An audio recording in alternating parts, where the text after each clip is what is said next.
the hills. San Diego, America's finest city, was the slogan used in the 1970s to draw visitors to this fair city. San Diego has the reputation of perfect weather all year round. And this is true along the coastline, where temperatures remain moderate. San Diego is nothing if not a year-round playground. With livable temperatures over all 4 seasons, there are untold ways to spend your free time.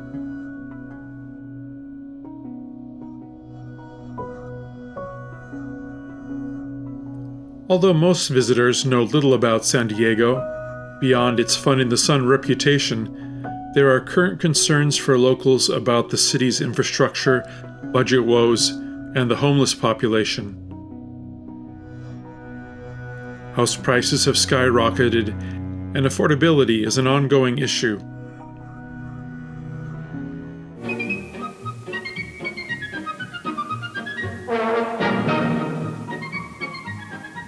San Diego used to be a Navy town, but it has grown, though. The Navy is still important, but not overwhelming.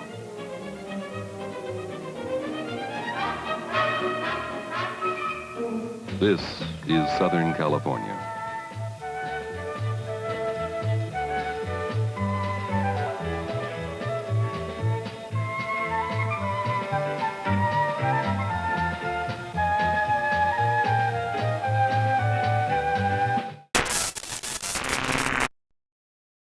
San Diego County has one of the most varied terrains in America for a city of its size.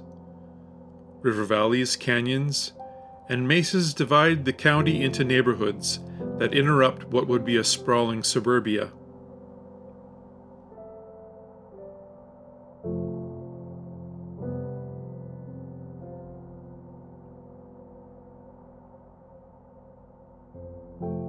San Diego wouldn't be what it is without its harbor.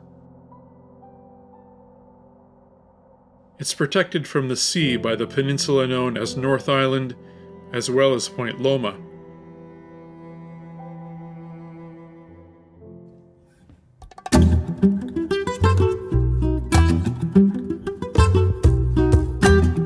Its cross-border connections with Mexico add a layer of international culture to the city.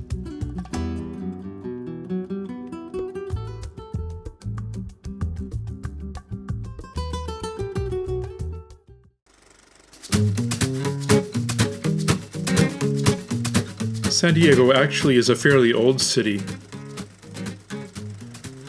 A frontier town settled by ocean travel rather than overland passage. With a history of both cowboy and sailor culture, starting with indigenous and Mexican colonization.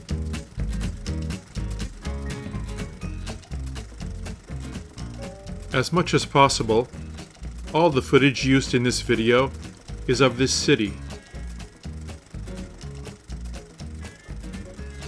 This is San Diego, then and now, past and present.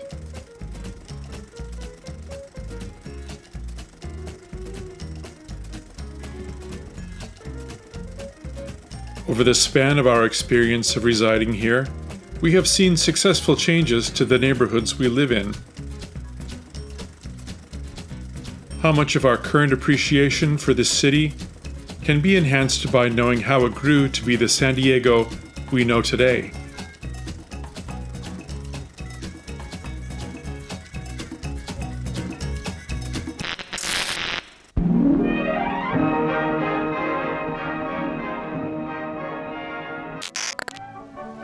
San Diego, a proud and busy city, which has enjoyed phenomenal growth in the last decade. It is bustling with business and holds a wealth of charm for the resident and visitor alike. You and your family can enjoy the vacation thrills of this fabulous land. No matter where you live, you can reach it quickly, comfortably, and with utmost economy. Travel this year the roads to romance, to places you have always wanted to go. And when you travel, Go in one of the quality motor cars your Chevrolet dealer has to offer. It will be your magic carpet to the land of your heart's desire.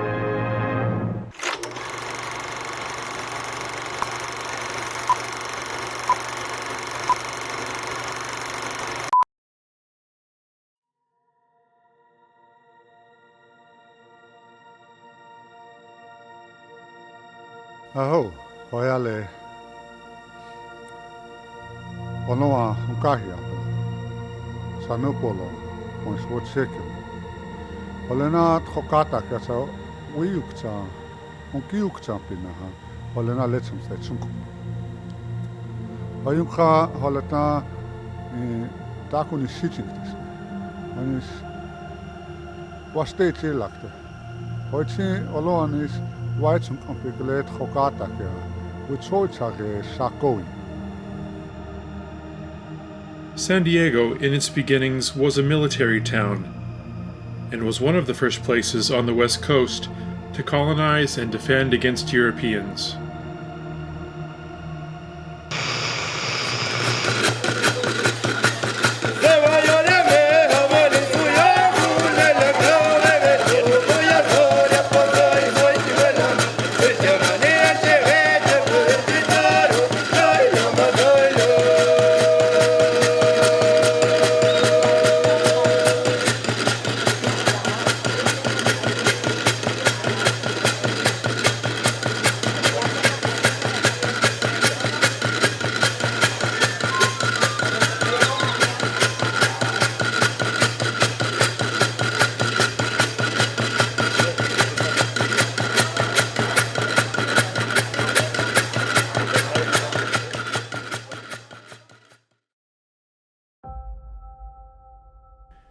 U.S. troops necessary to defend the Native American and Mexican frontier were headquartered in Old Town.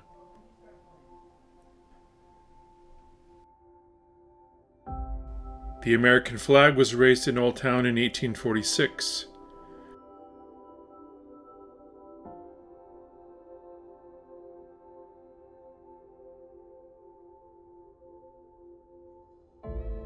In the beginning, residents made use of local resources and constructed buildings out of adobe brick. Adobe brick is a composite of earth mixed with water, straw, or dung.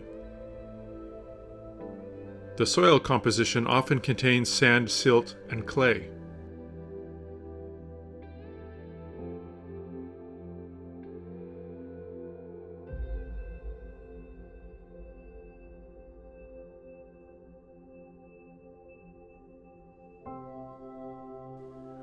With no paved roads or railroads, transportation to and from San Diego made use of the stagecoach.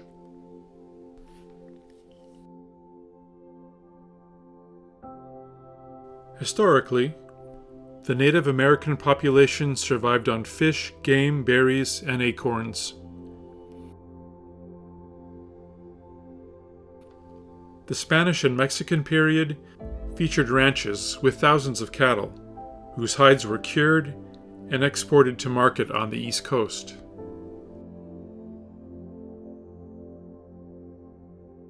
Ranchers cured cattle hides, dubbed as California banknotes, and were transported to Boston to make leather goods.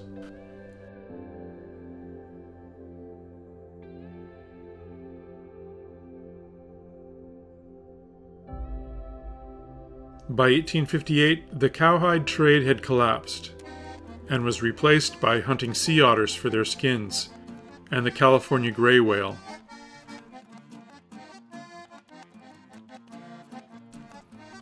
Whale blubber was turned into oil. These products were valuable enough to serve as currency. Tallow rendered from fat was shipped to South America and turned into soap and candles. These products could be used for money. Contracts and promissory notes were made payable in cattle, hides, or tallow even for the smallest purchase. A few yards of cloth, a pound of sugar, a box of raisins, or a handful of salt.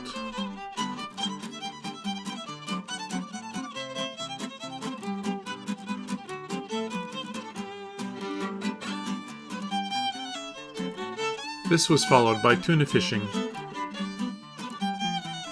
The first canneries opened in 1909 and lasted until 1984.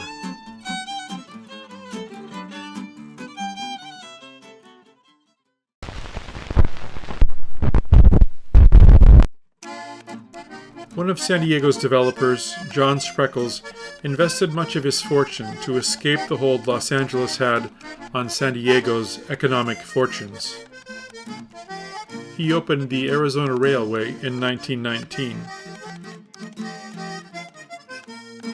It was called the Impossible Railway because of the many tunnels through mountains and trestles over gorges.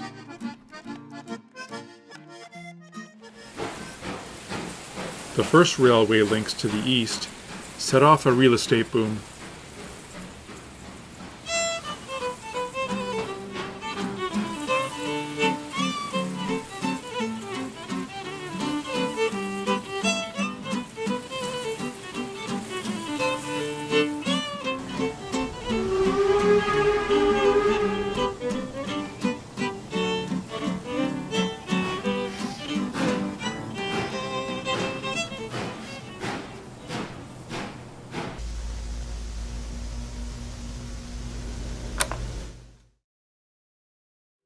As early as 1792, the Spanish authorities realized the defenseless condition of their California ports and issued orders to take steps to keep foreigners from invading their harbor.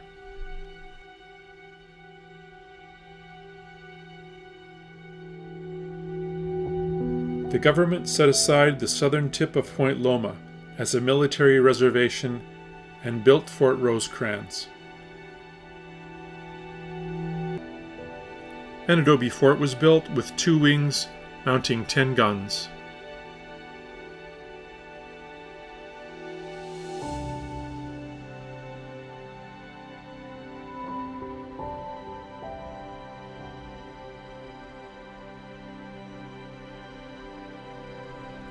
Fort Rosecrans was built to assume a place of considerable strength.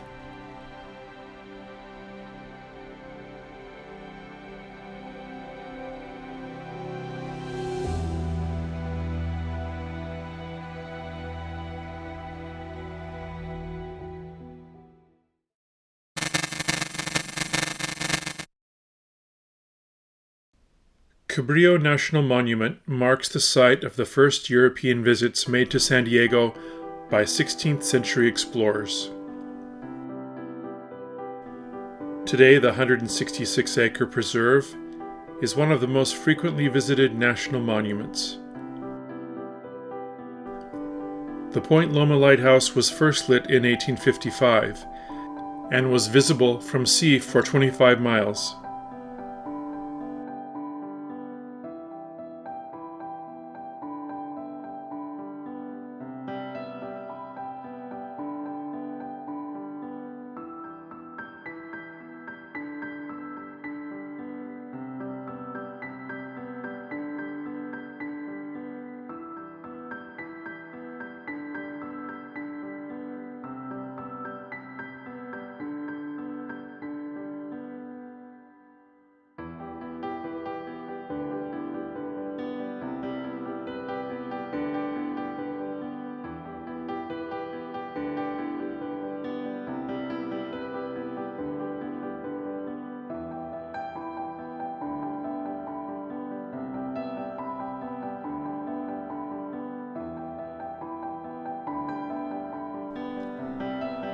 The lighthouse keepers lived in the windblown landscape of scrubby chaparral, rocks, and fog. San Diego was more than 10 miles away by wagon. The light keepers had to haul in firewood, water, and supplies.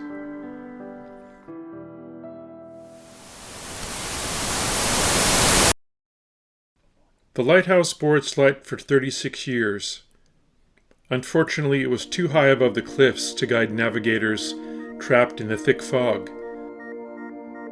so a new lighthouse was built 400 feet below.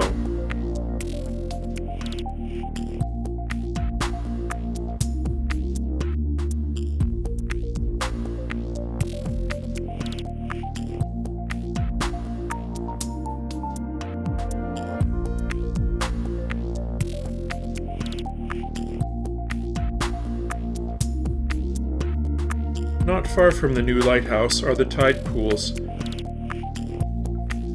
These entail depressions in rocks that are formed through a combination of biological, physical, and chemical processes.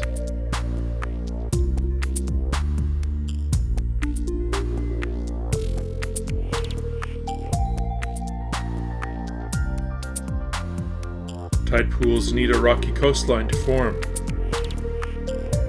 As the tide goes from high to low, pools of water are left behind among the rocks.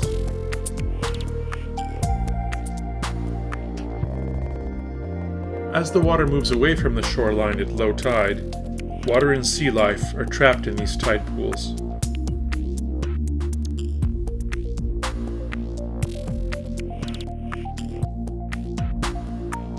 The layers in these cliffs were formed when this spot was 3,500 feet under the sea.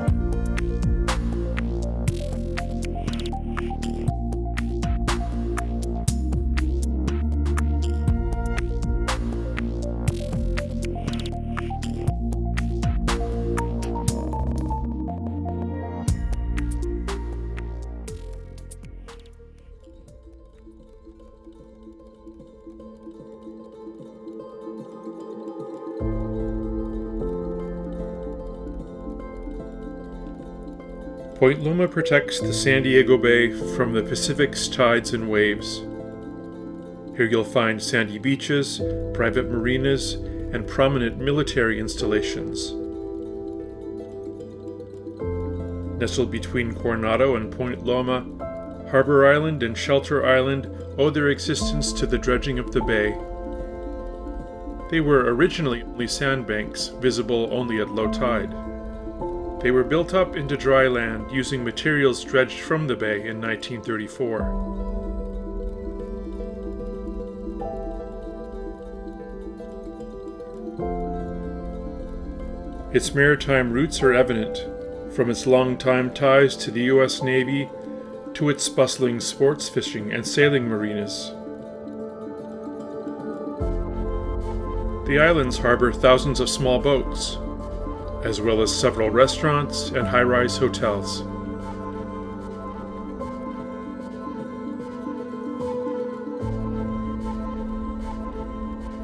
Point Loma's high elevation provides incredible views. The honored graves at Fort Rosecrans National Cemetery pay homage to the many soldiers who died in service to their country. An estimated 112,000 people have remains at Fort Rosecrans, some dating to the Spanish-American War of 1898.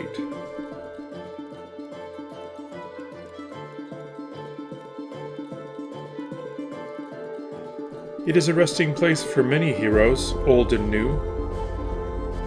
At least 37 service members killed in action in Iraq are interred there, in addition to 20 from Afghanistan.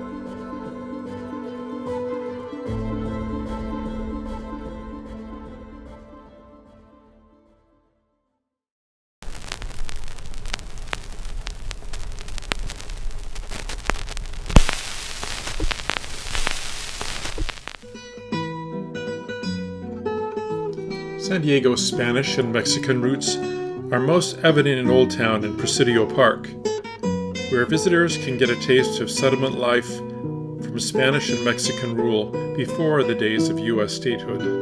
El 18 de julio, en el patio de un convento, el pueblo madrileño fundó el quinto regimiento. Anda, jaleo, jaleo, ya se acabó el alboroto. The first European settlement in Old Town began to develop with the settling of a Spanish military outpost and the first California mission, San Diego de Alcala.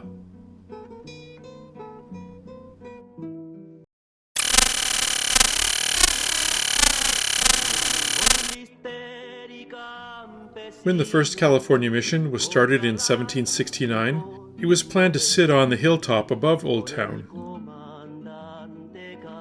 The hilltop was declared a presidio, or in other words, a fortified military settlement built by the Spanish Empire. Over time, the mission was relocated to the east along the San Diego River to get the natives away from the soldiers. In 1775, hundreds of Native Americans sacked and burned Mission San Diego de Alcala, and it was rebuilt 3 times over 2 centuries. The current building has stood since 1931 and still holds regular Roman Catholic Masses. The Junipero Serra Museum that currently stands on Presidio Hill is not San Diego's original mission, but was erected in 1925. Today it is part of a popular 40-acre park that is a California historical landmark and a UNESCO World Heritage Site.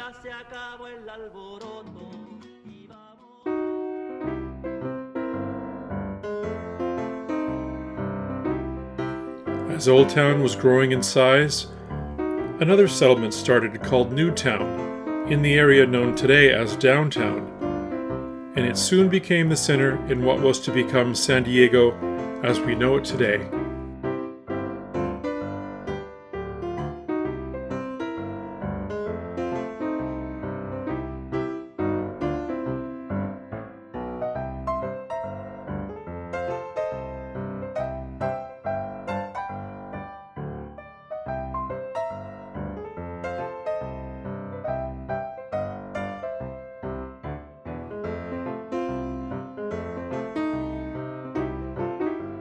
With the arrival of railroad investors, they built business blocks and Victorian mansions in Queen Anne-style homes.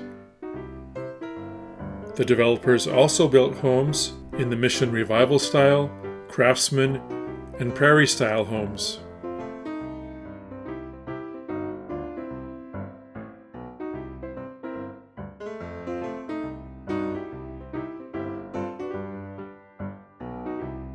The vibrant neighborhoods of Hillcrest, Mission Hills, North Park, and South Park showcased their unique blend of historic charm and modern urban community.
Times are sure changing around here.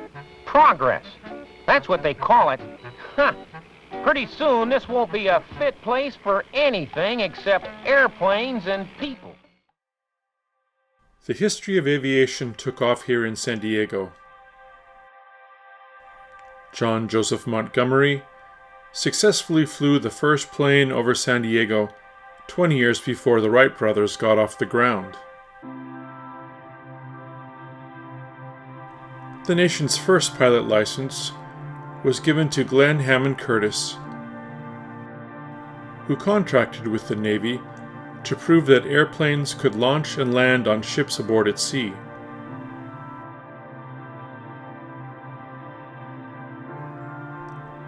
San Diego also started the first regularly scheduled passenger airline, with service to Los Angeles and San Francisco.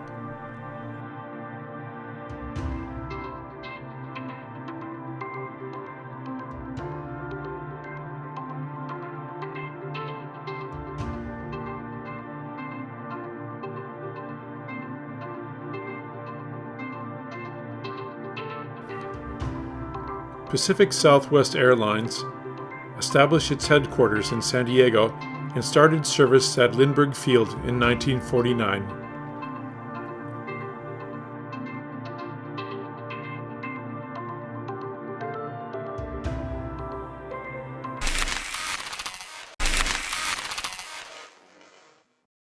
But the most prestigious claim to greatness was that Charles Lindbergh became the first person to fly non-stop across the Atlantic.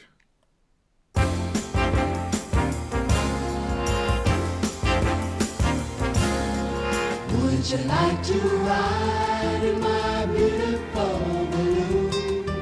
In 1927, young aviator Charles Lindbergh came to town and commissioned a special aircraft that could complete the first non-stop New York to Paris flight.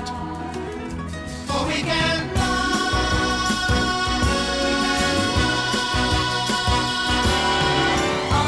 up and away, my beautiful balloon.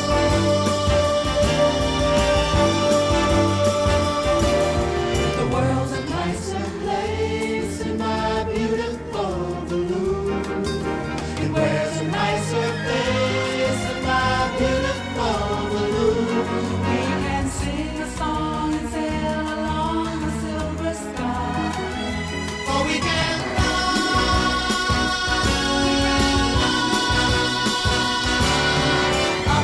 up and away. Lindbergh agreed to lend his name to the new airport. His achievements spurred global interest in both commercial aviation and airmail.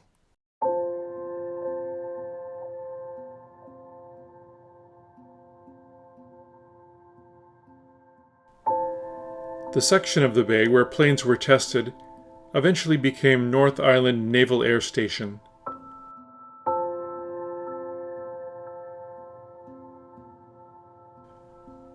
The Russell Corporation of San Diego was a major manufacturer of parachutes between 1940 and 1945, and was a major contributor to the nation's military in World War II.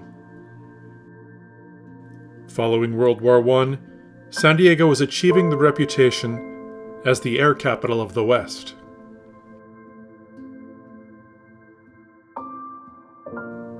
Early parachutes were dangerous devices, but young Russell leaped from airplanes to test his own experimental designs. His parachute company would go on to manufacture an estimated 150,000 parachutes for the war effort.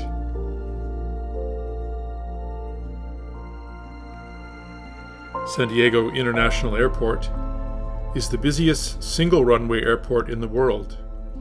The airport's landing approach is well known for its close proximity to the skyscrapers of downtown.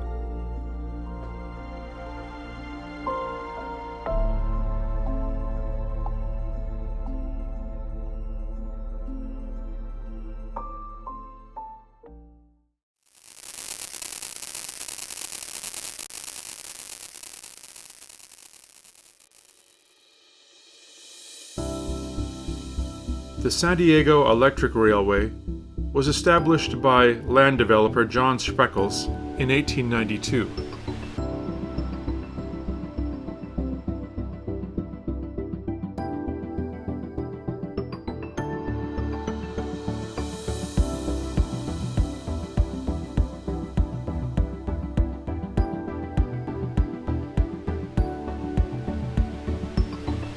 The electric railway was the first mass transit system in Southern California.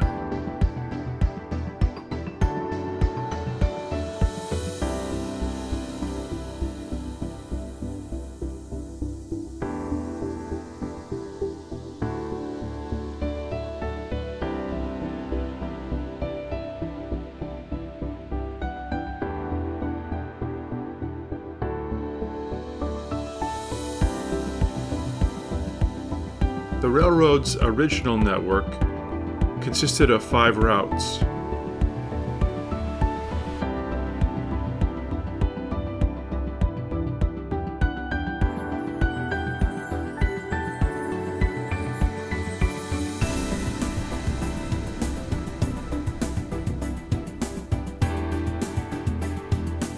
At its peak, the electric railway routes would operate throughout the greater San Diego area over some 165 miles of track. Steadily declining ridership, due in large part to the phenomenal rise in popularity of the automobile, ultimately led the company to discontinue all streetcar service in favor of bus routes in 1949.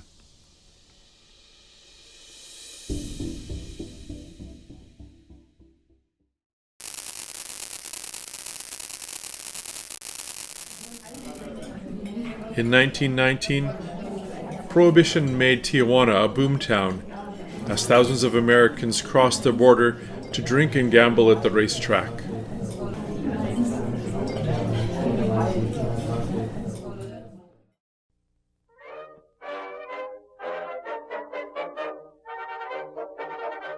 Franklin D. Roosevelt decided San Diego was a better place to train soldiers than foggy San Francisco. Then, as president in the 1940s, he authorized purchase of the land that would become Camp Pendleton, creating a barrier between San Diego and Orange County. He also created a pipeline to bring water from the Colorado River to the area. Due to its mostly dry climate, San Diego County depends on outside sources for much of its water. In fact, only 20% of the county's water originates from rainfall and local sources and supplies. 50% of the county's water comes from the Colorado River. The remaining 30% of San Diego County's water is delivered through the California State Water Project. And where does health begin? To the citizens of San Diego, one of the places is here. And this is just one of 9 dams and reservoirs that serve San Diego, in addition to water from the faraway Colorado River. The citizens of San Diego played a prominent role in securing the Feather River project, which will bring water to San Diego from the abundant supply in Northern California in years to come. And yet water, even when it looks cool and pure, cannot be piped directly into a citizen's home. It first must be chlorinated and purified. This is accomplished in San Diego's growing network of filtration plants protecting the citizens.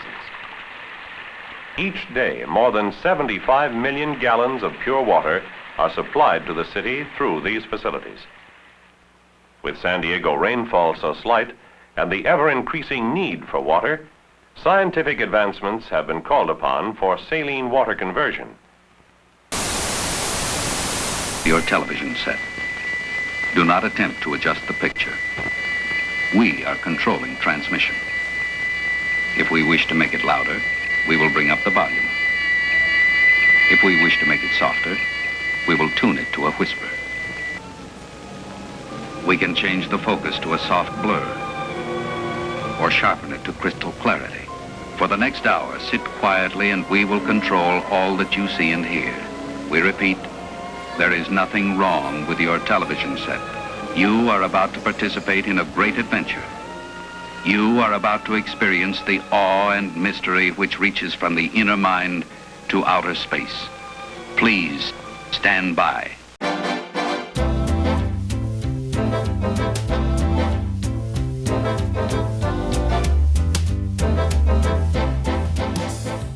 The planning for parks and playgrounds and a beautified waterfront began early.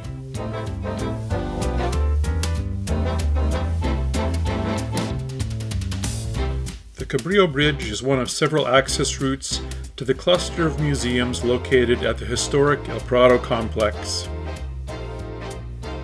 It provided the main access across Cabrillo Canyon, which was previously used to hold cattle and horses in the late 19th century.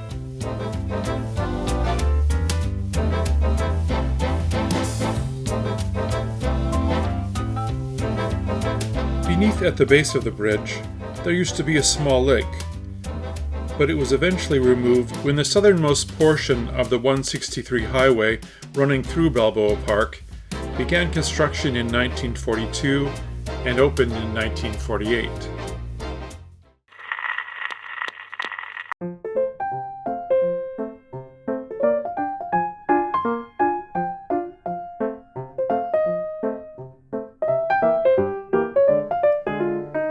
Balboa Park was erected to celebrate the opening of the Panama Canal in 1915.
In 1935, Balboa Park reopened as the site for the World's Fair.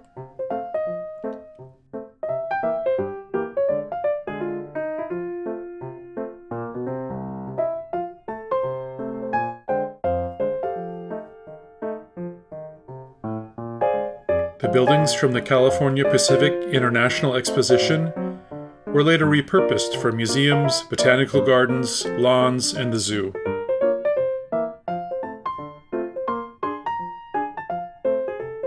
Among the 84 films made in San Diego was the feature Citizen Kane, released in 1941, in which Balboa Park is a stand-in for the set of Xanadu. Xanadu's landlord leaves many stones to mark his grave. Since the pyramids, Xanadu is the costliest monument a man has built to himself. Today, most of San Diego's big museums are concentrated in Balboa Park along El Prado, fashioned in Spanish colonial revival. The park incorporates 350 species of trees, a concentration of museums and performance spaces, all used as a festive city center. In the heart of San Diego, Balboa Park, with 1,400 acres of vivid floral pattern, is called the garden spot of the world.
As early as 1900, the military took notice of San Diego's flying innovation.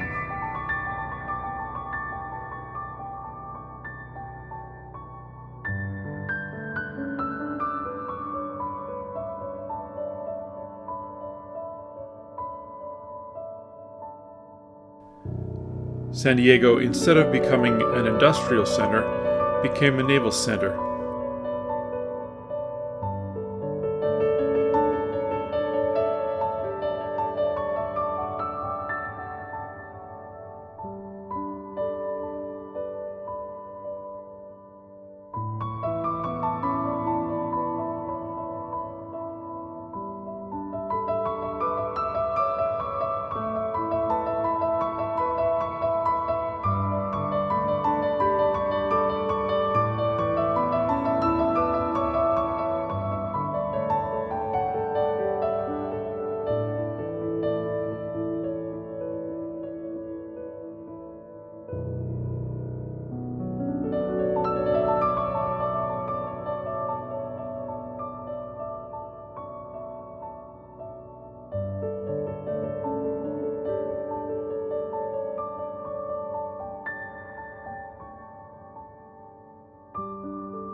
It is almost impossible to emphasize the importance of the Navy in San Diego's growth.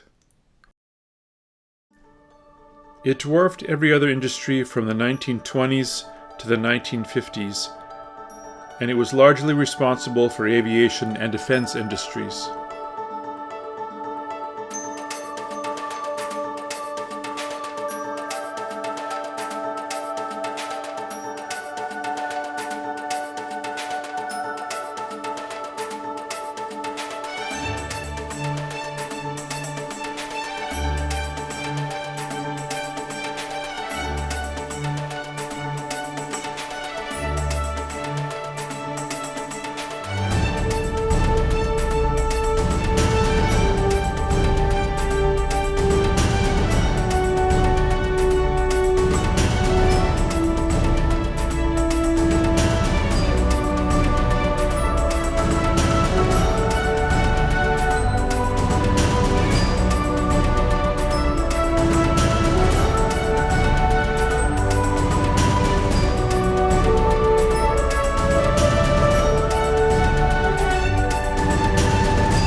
The military population exploded between 1939 and 1944.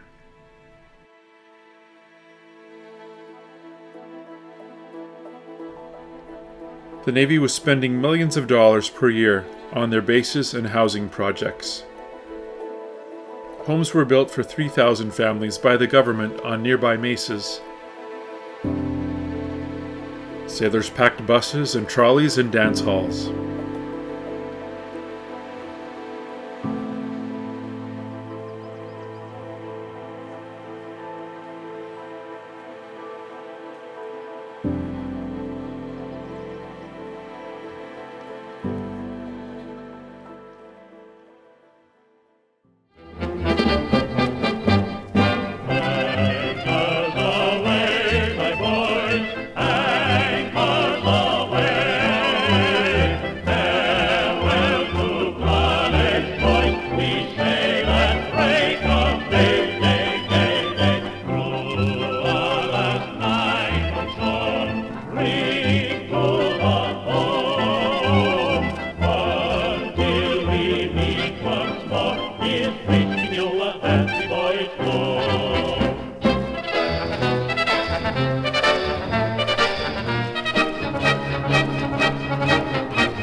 United States Navy, and its ships and planes are not manned by automatons, but by the sons of people like you and the neighbor sitting next to you.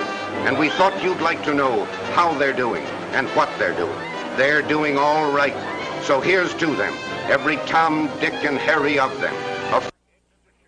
Their gilt-edged assurance that life, liberty, and the pursuit of happiness will continue for all time to do business wherever the free sons of free men rustle their wings to mastery of the spaces.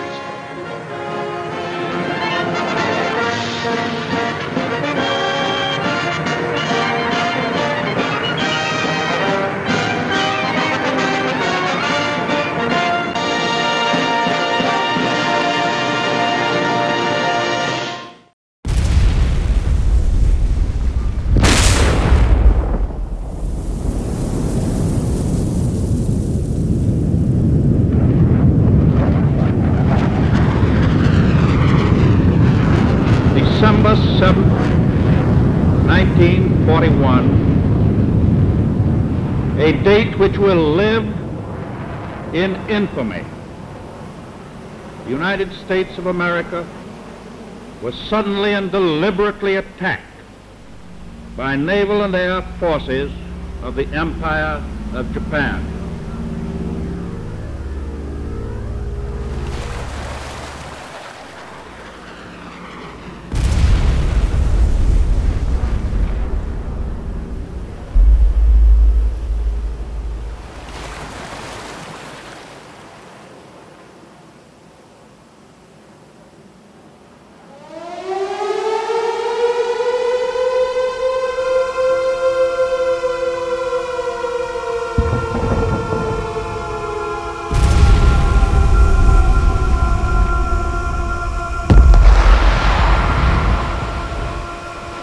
My fellow Americans, last night when I spoke with you about the fall of Rome, I knew at that moment that troops of the United States and our allies were crossing the Channel in another and greater operation. It has come to pass with success thus far. And so, in this poignant hour, I ask you to join with me in prayer. Almighty God, our sons, pride of our nation, this day have set upon a mighty endeavor, a struggle to preserve our republic, our religion, and our civilization, and to set free a suffering humanity. Lead them straight and true. Give strength to their arms, stoutness to their hearts, steadfastness in their faith. They will need thy blessings. Their road will be long and hard. For the enemy is strong. He may hurl back our forces. Success may not come with rushing speed, but we shall return again and again. And we know that by thy grace and by the righteousness of our cause, our sons will triumph. They will be sore tried by night and by day, without rest, until the victory is won. The darkness will be rent by noise and flame.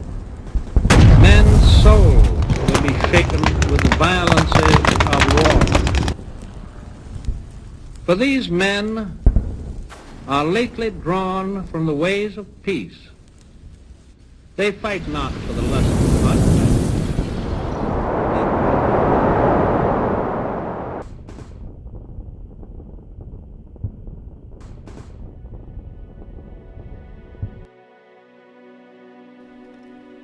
The U.S. entered the war in 1941.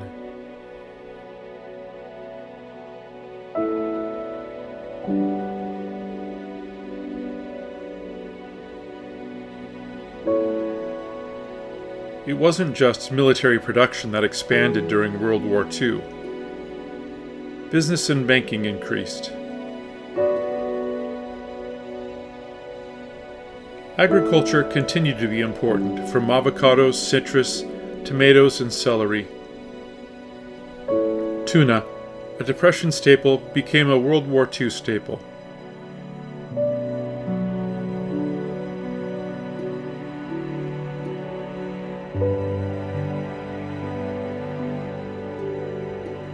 During the first half of the 1940s, all efforts were directed to winning the war.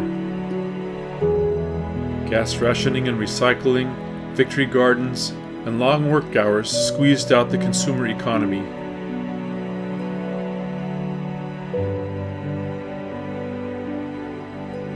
During World War II, San Diego became the largest aircraft manufacturer in the 20th century. Within 3 months of the Pearl Harbor attack, the San Diego tuna fleet went to war. The Navy asked local fishermen to volunteer their vessels, and 600 individuals responded. In 1942, 50 tuna clippers were patrolling against Japanese submarine attacks on the Panama Canal.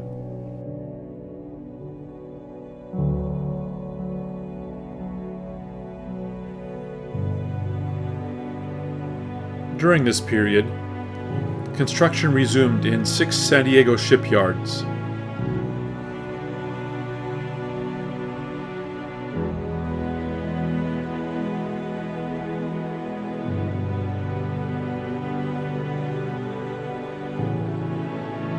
Aircraft carriers loaded squadrons of aircraft and men aboard at North Island before entering the Pacific for battle.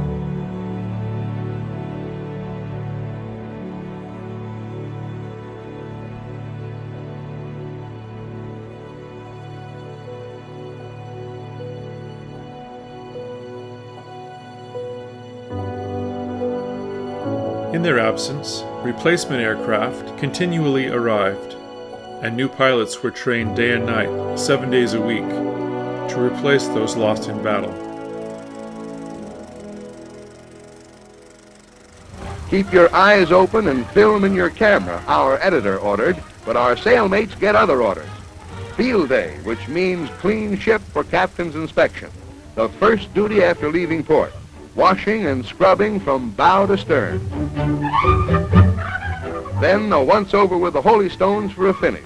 Sailors wear white, and in the Navy that means white, a combination of soap water and elbow grease.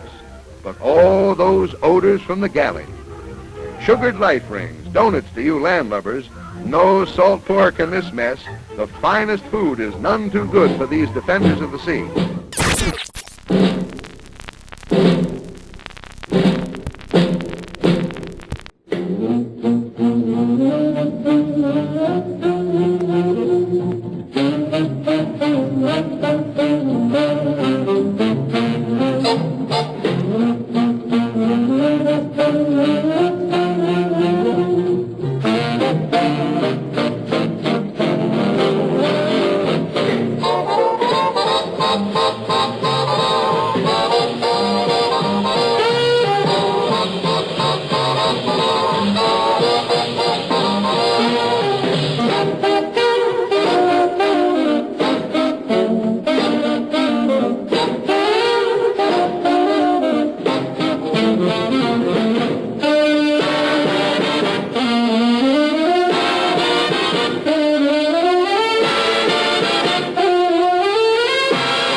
As military installations were closed after World War II, the Navy concentrated its West Coast operations to San Diego.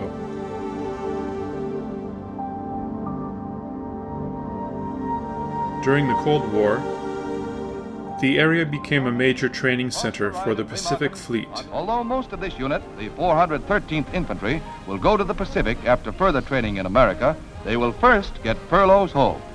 They have carved a niche in military history and in the hearts of proud Americans. After war's end, San Diego companies refocused on commercial air transportation. Southern California holds the foremost position in the realm of aircraft manufacture. Giant plants turn out planes of every type for every purpose, geared to the constantly increasing demands of commerce, defense, and, if need be, offense.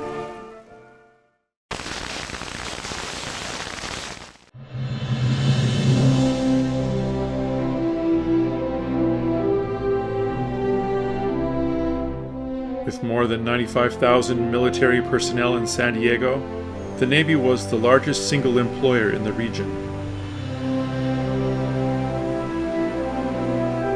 The Navy provides civilian jobs that support the fleet.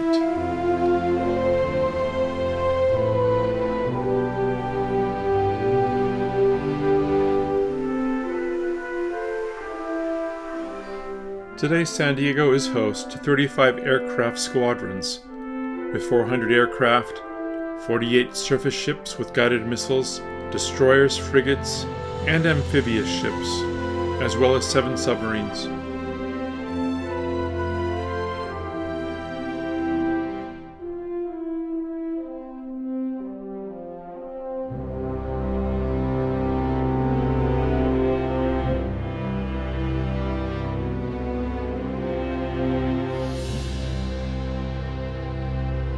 At the height of the Cold War, San Diego was Navytown, USA.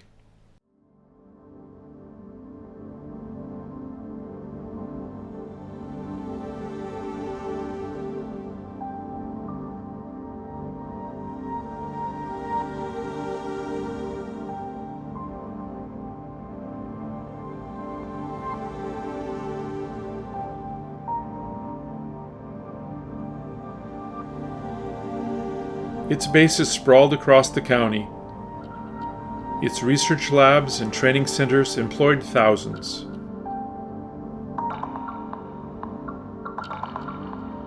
Its retired Navy personnel took leadership positions in private industry and government.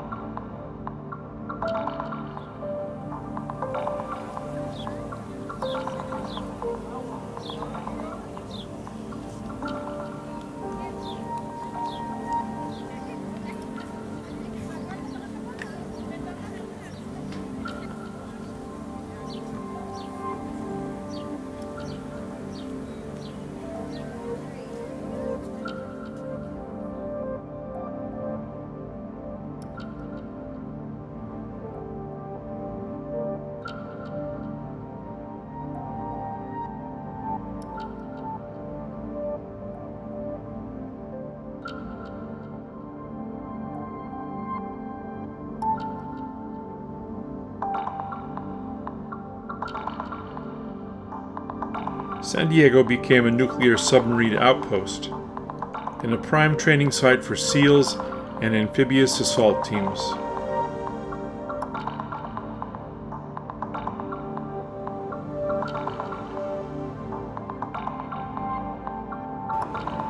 The airplane factory on the Pacific Highway became the home for the Space and Naval War Systems Command Center.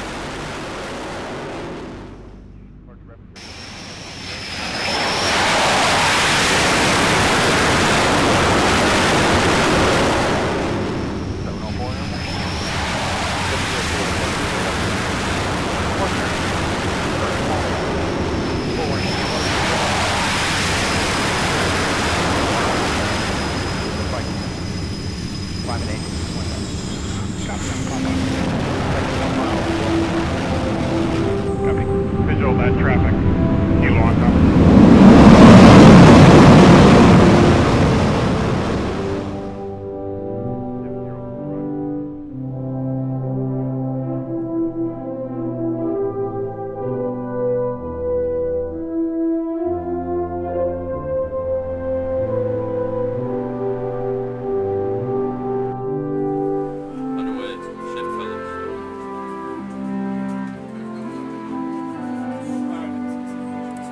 All engines back 1/3. All engines back 1/3 aye. Counting up, sir. Entry man, step all engines back 1/3.